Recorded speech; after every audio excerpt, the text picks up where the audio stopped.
What's up, Dunwoody? Welcome back to the podcast that's all about Dunwoody, Georgia. The show is brought to you by Dr. Brett Friedman with Village Orthodontics and our good friends at Discover Dunwoody. My name is Julia, and today we're turning the tables. I'm stepping in as host to interview the man who usually asks the questions, Matt Weber. Let's find out what's really up with the guy behind the mic. So, Matt, thank you for joining me today. Yeah, no problem. That was fun. Yeah, I'm glad you named both the sponsors. You hit them perfectly too. I've seen a couple of your shows. Yeah, and I never realized that I do say exactly the same thing every week. You know, it helps with consistency. Yeah, I'm sure that's true. When I go through like to try to find like a specific episode or something, it's like, what's up? What's up? What? You know, as I'm skipping through, and it's a little repetitive, but that's okay. It's okay. Now we know exactly who is bringing the show to us, and right. We know What's Up Dunwoody. So you've been hosting What's Up Dunwoody since 2018. What inspired you to start the podcast, and how has it evolved over time? So when I started, it was all about like real estate because I had just got my real estate license, and I was like, I don't know anything about the community I knew a few of my neighbors, but that was literally like it. And so doing the podcast, I felt like I would get to know the community and I would get to meet people. It would force me like out of my comfort zone because I was never like on camera or never like recorded my own voice. I don't think many people did back then, you know, like 2018. Social media was a big thing, but it wasn't like you weren't posting videos online. And so it was just I don't know, it was a little bit different. And I knew that I wouldn't do it. So I talked to my brother-in-law and he was like, oh yeah, that'd be fun. Just without question. He was like, yeah, let's do it. And so, yeah, we sat on his back deck and had a few beers and talked about a newspaper, and it kind of spiraled from there. Nice. So you have interviewed over 150 community leaders, micro Dunwoody influencers.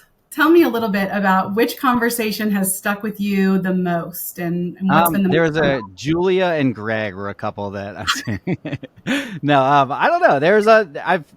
I forget about some of the episodes that I've recorded, but yesterday, I talked to Alan Mothner at the trolley tour. We'll probably get into that at some point, but he was one of my favorites. So the first person that we ever interviewed, I think it was like episode 5 or 6, and it was Hayward Westcott, and he was just a friend of ours that we knew it would be comfortable, and we thought that he knew everything about Dunwoody. We thought he was the guy, and so we kind of talked about his business and talked about where Dunwoody should, like the direction that he'd like to see it go.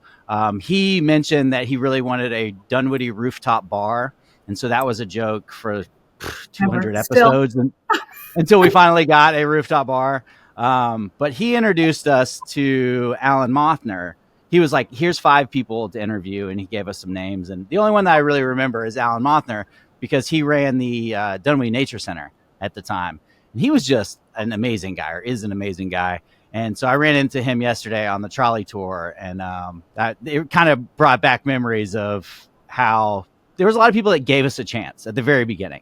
Like, if you look and saw somebody had 6 podcasts, you might not be on that podcast. You know, it's not like super important. It's not like a big backlog of people that you can look into. And so that was cool that somebody gave us an opportunity. And then from there, we like never really had to ask people to come on the podcast unless they were from outside the area and didn't know anything about us. Like, there was a line of people that always wanted to come on, which I thought has been really cool.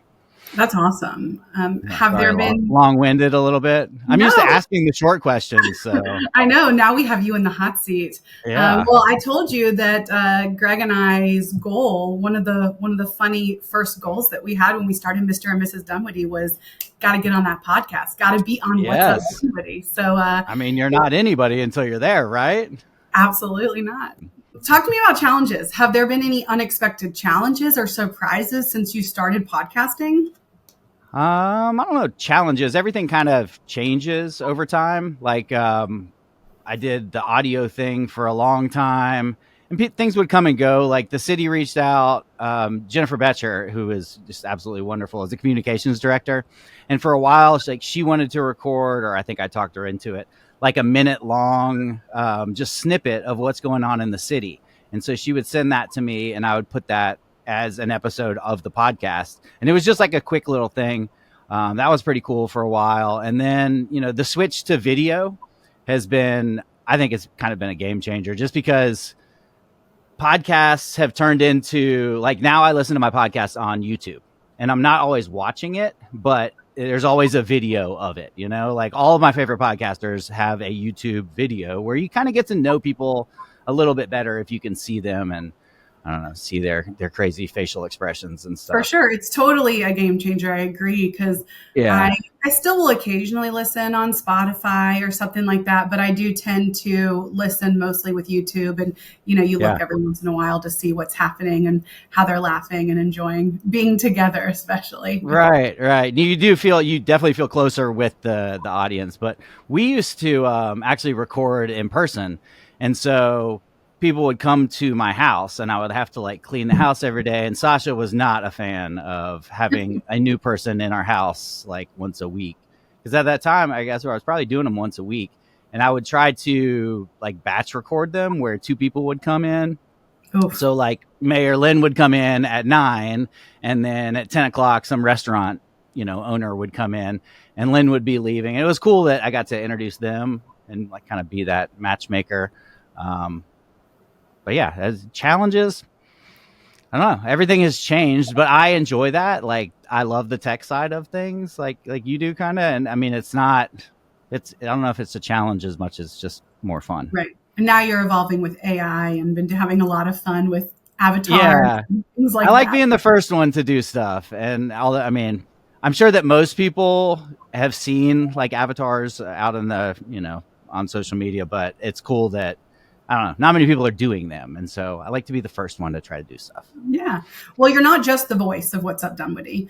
You've built some of the most active digital spaces in town with the Dunwoody Community Forum, the Dunwoody Area Restaurant Review Group. What made you start those? And did you imagine that they would be as valuable as they are to so many of us? Yeah, I did. I thought they would get that valuable. Because that was another thing. Nobody else was doing that in 2018. And I remember my neighborhood, like my Dunwoody North neighborhood, had a Facebook group, and I really used it a lot. I mean, I was always on there kind of trying to keep an idea of what's going on in our immediate area. And I just thought that Dunwoody never had one. And it was kind of an open space so when I started the group, that's a challenge right there. So when I started the group, nobody used it. Like for 6 months, there was probably 5 people posting into it. And it was mostly the stuff. Yeah, there was most of the stuff that I was posting. I think there was the same amount of people on Facebook. It's probably grown a little bit, but nobody was really using the groups as much. And I kind of saw that that's where Facebook was putting a lot of emphasis. And now, I mean, your Facebook feed it's not your friends anymore. Now it's, influencers and all of the stuff that you're interested in, but it's also a lot of groups. There's, probably half the stuff that I see is from Facebook groups. It is really interesting with the shift in social media to Instagram, to TikTok, to Threads or X or whatever. But somehow the community forum on Facebook has continued to grow. So that is really unique and really great. Yeah. And great for us in the community. Yeah, that's another challenge. I kick people out of it all the time because I know what I want out of a group, and it's not to be spammed and to be, I don't know, have politics shoved down your throat. And so, I kick people out I'd say one a day on average. I mean, it's normally a lot of like vent cleaners and car washers and that kind of stuff. But yeah, I mean, I got 2 on my birthday yesterday. I got 2 messages from people that were upset that I kicked them out. And they were like, can I have a second chance? It's like, I gave you a second chance. I gave you a warning. And I don't know. There's 15,000 people in that group, and I can't give everybody a warning because I can't keep up with who's got warnings. Right. Well, that definitely sounds like a challenge right there. Yeah, it's no fun because I feel like I like being liked. I don't like being hated. How about that? Do you feel like that creates an image of you in the community? Maybe. I don't know. I think some people think that I'm really like super conservative or super liberal, but nobody can tell me what exactly I am. And so I feel like that's a compliment. I'm just polarizing, but in no particular direction. Polarizing, but the opposite of whatever they are, That's hysterical. Okay, so you're a realtor with Real Broker LLC, Mm-hmm. a restaurateur, and a community builder. How do you Yep. balance your professional life, passion projects, family? I have no balance. It's just everything. And my kids and my wife are involved in almost all of it. I my whole life I've run a restaurant. When I was 15, I got a job there, and then after school or after college, we bought the store, and I've always done that. What's up, everybody? I'm Woody, your friendly Dunwoody AI Goldendoodle. Discover Dunwoody is all about community engagement. They work closely with local residents and businesses to foster a sense of pride and ownership in our city. This collaboration not only enhances the visitor experience, but also ensures that our local economy thrives. By involving everyone in their promotional efforts, Discover Dunwoody creates a welcoming atmosphere for visitors. If you're passionate about our community, be sure to follow @Discover Dunwoody on social media for updates on local initiatives. If you know anyone planning a trip to Dunwoody, direct them to whatsupdunwoody.com/hotels to find great hotel options. When they book through that link, they're directly supporting this show. Don't forget to check out whatsupdunwoody.com/events to find out what's going on around town. Let's come together to celebrate and support our vibrant community. Got my real estate license because I was like, this is something that, you can kind of do on the side and something I would enjoy, or I thought I would enjoy. And and it's kind of changed from that, but it's always been a part-time thing. And I really enjoy it though. I really like helping people, and especially in our like tiny community. Like most of the houses that I sell are in Dunwoody North or in this, tiny area. And so another way to get to know people and be part of the community. Well, you've been involved in organizing events like the Dunwoody 4th of July Parade or hosting Dunwoody Idol. So what drives that commitment to community engagement? Is it that same level of just wanting to know your neighbors? I think I'm kind of a sucker too, where people are like, hey, will you do this? I was like, oh yeah, I could probably do that. And then it's a full commitment. But I never look back and think that it was a bad idea. Something always good comes from it, and I don't know how long I'll help run. Penny Foreman, her, she's pretty much runs the parade without me. I'm there for support and to do all the manual labor and definitely a lot of the media stuff, but she is wonderful and takes control over that. Dunwoody Idol, it was kind of like one of those things where I would show up and walk out on stage. Yeah, I would have some like cue cards, I guess, like to talk about the different contestants and that kind of thing. But that wasn't a big time suck. And I thought it was an honor to be asked to do it. I thought it was really cool. And I don't know. I like doing scary things sometimes too, like doing Dunwoody Idol, getting up on stage and talking in front of hundreds of people like that. 10 years ago, that was absolutely terrifying for me. 5 years ago, that was terrifying for me. And so it feels good to get past that, And then the parade. So when I helped take the parade over, Pam Talmadge, who was great. She was our city council member for a long time. And she told me, she was like, I just think that you're a perfect fit because you're so organized and you're so on top of things. And I was like, Pam, I don't think you know me very well. I'm the least organized person in the world. But it was a challenge. And I was scared of it at first. And it was a lot of, it's a lot of work and a lot of stress. And if you mess up, everybody knows about it. And so I was a little scared at first, but now that I've gotten used to it, I mean, it's fun. I really enjoy it. Well, yesterday, it's something I think I can do for a long time. Yes. And it's a great event. It's one of the favorite Dunwoody events of the year. So I think it does matter. It's hard to see you as not organized because it seems like that from the outside. So definitely. No, I have extreme ADD and I'm doing everything at once. Like we'll get off this call and I'll go to work. I'm talking to clients throughout the day I got a listing going live in a couple of weeks. So I'm just doing everything at once, but that's how I've lived my life. That's how I see true organized people. Like that's how I am. I'm always spinning a million plates, working on all these different projects at once. And that's the only way that I can stay sane. I can't imagine if I had just a very simple job and I didn't have multiple social medias that I was running and multiple things that were happening in my life. I mean, what a boring ride. It's a different life for sure. Like Sasha, she'll get up and go to work as a nurse. She has a very cool job as a nurse, but when she gets off work, she's off of work. She comes home and completely checks out from work. And I've never been able to do that. And Same. I get calls all the time with everything. And Right. I don't Well, know, you just get yesterday, used to it, and that's my life. yeah, yesterday was your birthday, and you got to be the tour guide for one of my favorite Dunwoody activities, the rediscovered Dunwoody trolley ride. So tell us about that experience. Yeah, you were one of the ones that kind of got me into it because you've been on a couple times when we first talked, and it was really cool. Like so Discover Dunwoody has been a sponsor now for a little while, and they run this trolley. And I'd say that I think there was like 8 people on the trolley tour that were from local hotels, because that's Discover Dunwoody's thing. So there was like 8 people from the local hotels that were just learning about the area. And so they put them on this bus, tour them around, and the people that work at the Dunwoody hotels get to learn about Dunwoody, so that they can say, when somebody comes up and says, where's a good restaurant, they can say, NFA Burger's here, this is here. Cafe Intermezzo is a really cool one.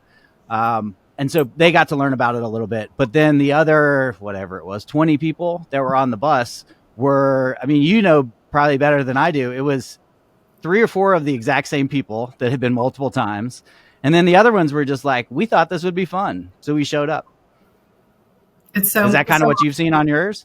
Yes, for sure. And anytime I've posted about it, I will get people who DM me and say, oh, is this open to anyone? How do I go? Yeah, and what is this? Send the link. And there was a couple who was on one of our tours, I think maybe our second one, because that was when it was broken into kind of different routes. And they said, oh, we just thought this would be a fun date day. Yeah. And I was like, that is my vibe. Like, I loved that. I said, that is exactly what Greg and I like to do. We definitely want to spend all day on a trolley ride exploring Dunwoody. I love that. So right. But this was you like 40 years from now. They were like older couples. They were they retired, and they were like, yeah, this will be really fun. Though there were a few couples our age. There was probably 2 other couples our age on the first tour that we went on that were just interested. And I thought that was so cool. Yeah. I didn't know what to expect, really. In the back of my mind, I was kind of like, I wonder if Sasha got all of my friends to be on this tour bus. For your birthday? For your birthday, like walk onto the bus and there'd be like, 10 people that I know really well. And I think she kind of gathered what I was expecting. And she was like, I did not do that. I just a heads up. Like, I thought I was going to be at work right now. But she ended up going on the tour, and that made it a lot more fun. Like I enjoyed kind of bantering back and forth with her as I was giving the tour, and she would help me fill in things because I talk really fast about whatever is on my mind at the time. And I wasn't exactly a tour guide. I was more of like an entertainer, I think. But was there anything that you learned on the tour? So it was actually really cool in a way, because I've reached out to Putt Shack a bunch of times about coming on the podcast, because I think what they're doing is really cool. Yeah. But when I send them emails, it's just to this like random email address that's not associated with the Dunwoody location. And so sometimes it's hard to get in touch with people. And so I met a few different people yesterday at different stops. And if you want to know more about the the trolley tour, it stops at different locations. So the first stop, you load on at Discover Dunwoody, like near the mall. And then we went to Barn, and David Abus kind of like went through exactly about their business and, kind of talked about himself for a little bit. And then we got back on the bus and we rode to, what was the second stop? Sproul Art Center, and Alan Mothner was there. And that was really cool because he presented me with this little sculpture that he said that the employees made it. It looked more like it was made by kids or made by him as a joke, kind of, but it's adorable. Oh, I don't have it here.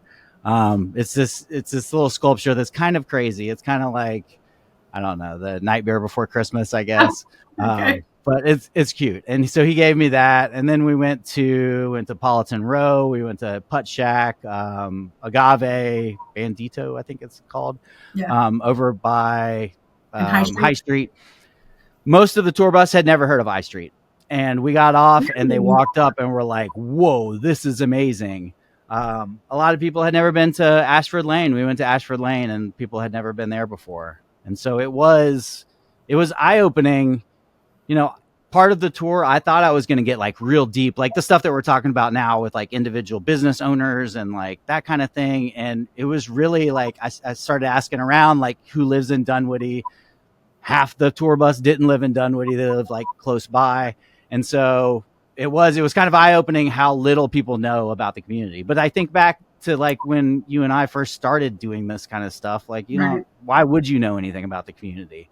Everyone can't, start an Instagram or start a podcast to get to know right.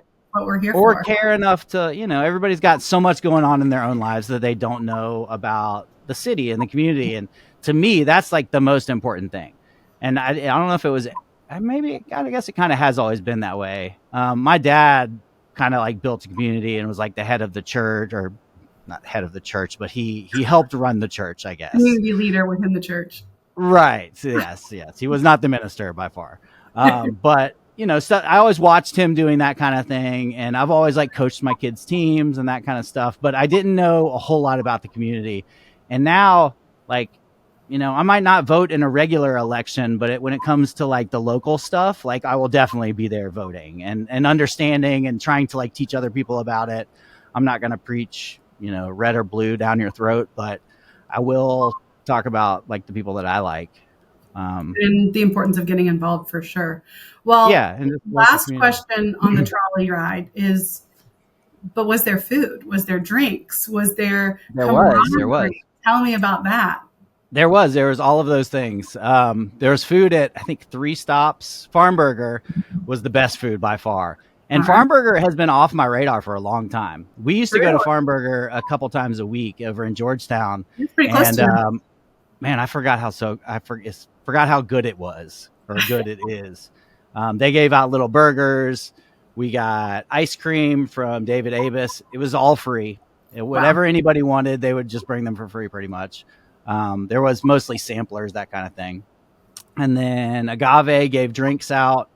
I think that was the only alcohol that was served, but it was served. They were giving free samples multiple times if you wanted it. Nice. That's awesome. With the parade coming up in a couple weeks, I feel like this is a good time to plug our sponsors, right? So the Dunwoody 4th of July Parade is presented by the Dunwoody Homeowners Association and Rough Draft Atlanta. We've got a big platinum sponsor this year. It's a Big Play Entertainment. They're a new company. They just came into town. They took over the old Lidl. So make sure you show them some love at the very beginning of the parade. It's located right there next to All Saints. Our gold sponsors are EEP Events, the City of Dunwoody, Discover Dunwoody, Dino Woody, Lisa Torres, Northside Hospital, and then our silver level sponsors are Atlanta Academy, Dunwoody Animal Medical Center, Rotary Club of Dunwoody, Crema, Thomas Eye Group, Southern Live Oak Wellness, the Little Gym, Tilly Mill Goodyear, and South State Bank. Our bronze level sponsors are the Atlanta Falcons, Dunwoody Pharmacy, the Robin Blast Group, What's Up Dunwoody, Dunwoody Senior Baseball, the Mount Vernon School, Custom Signs Today, Joey D's, Dunwoody Community Church, Blue Summit Hospice, Dunwoody Tavern, the Oddities Museum, Carrie Arias, the DeKalb Democrats, and Tim Eccles. Obviously, we couldn't put on the parade without the sponsors. This is how the parade happens. So make sure you show them all some love. Awesome. Well, let's look ahead for a minute. What are your aspirations for What's Up Dunwoody over the next few years?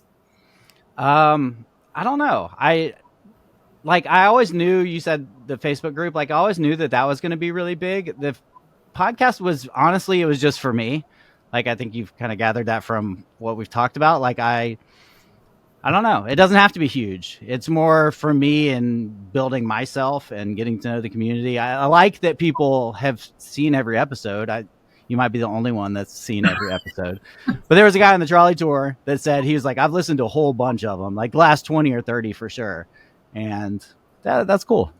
That's awesome. All right. So last question. Yeah. What is one word that you would use to describe Dunwoody? One word? Or phrase. Yeah. I think my favorite thing about the city is that it's like, maybe this is overused, but like a small city in like a big city, because it does, like during 4th of July parade and stuff like that, it does feel like everybody, and everybody's there for the same reason, and but then you go to the perimeter and it's something completely different. And I love that the perimeter has the tall buildings and all this business going on, and it's somehow separate from Ashford Chase, which is like a half a mile from there, but it seems just like a normal neighborhood, Right. Outside of walking distance, maybe, like, I doubt you would want to like walk up to Quick Trip, but Right. it feels like it's a completely different thing. It's like there's the perimeter area, and then the village is still kind of small town feel. I was trying to describe like the Williamsburg feel to the people on the bus yesterday, and they were like, yeah, I don't get it, but I guess we've just been here for so long that we know what we'd like to get past, and like the charm of Dunwoody. Right. Yeah, for sure. Well, Matt, thank you for letting me turn the tables today. It's been so much fun to learn more about the person who keeps Dunwoody connected and informed. Any final thoughts you'd like to share with your listeners? No, not really. I don't really have any final thoughts. I think I've just spilled all of my thoughts there, but I appreciate what you do. You've really stepped up with the DHA and helped, bring that together, because the DHA was slightly unorganized, and it was definitely like an older feel, and you've brought a lot to that. So thank you for helping us. And, there's not a whole lot of people posting on social media about the city of Dunwoody. And for whatever reason, like, nobody wants to do that. And so it's cool to have somebody else doing it with me. Yeah, we're in the room together. Yes. So if you don't follow Julia on social media, how about that? There's a call to action. Follow Julia at Mr. and Mrs. Dunwoody. Her and her husband Greg go around the community and film all these videos. And that was actually really cool yesterday, to go on another tangent as you're trying to wrap up. But meeting the people from Discover Dunwoody, like Ashley, Zoe, Ben rode on the ride, and it's cool because they're all just right out of college and like love social media and understand how to do these reels and that kind of stuff. Where me and you, don't let me speak for you, but last night at about 11:30, I started doing that sprawl, that little thing with the sculpture, which looks like a super simple video, but I edited it for like an hour and a half. And at that point, it was like 1 a.m. I was like, what am I doing? I got to go to bed. This is ridiculous. I know. It's cool to have them doing those things so that I can just reshare those things. I've loved the business relationship that I have with Discover Dunwoody now, because I thought that was what What's Up Dunwoody was going to become. I thought that I was going to be putting out calendars of all the Dunwoody events and, doing these little reels at different restaurants and announcing new openings and that kind of thing. But now I can just share their stuff, and they're on top of everything. And so it's really nice that they pay me to just build their business. And what I see in them is like a big version of What's Up Dunwoody. It's like really just trying to bring people to the community like you're talking about. And so it's been great. Awesome. Well, thank you for having me back on your podcast and letting me interview you. Yeah, this was fun. It's completely different than normal. I'm going to get you back on to talk about the homeowners association, though. That is why I asked you to be on the podcast, and then you wanted to do this, which I hope turns out all right. I hope everybody wanted to hear from me. I think it's great. I mean, I think when you watch, whether you watch 1, 5, or 150 of your podcast, you have become kind of this voice that connects us, as I was saying, and you do share daily on your stories, kind of your life and what's going on. But I do think that it is always really interesting to take a step back and look at how something started and where it's going. I hope people enjoy it. I hope you enjoy it. We do. Thanks, Matt.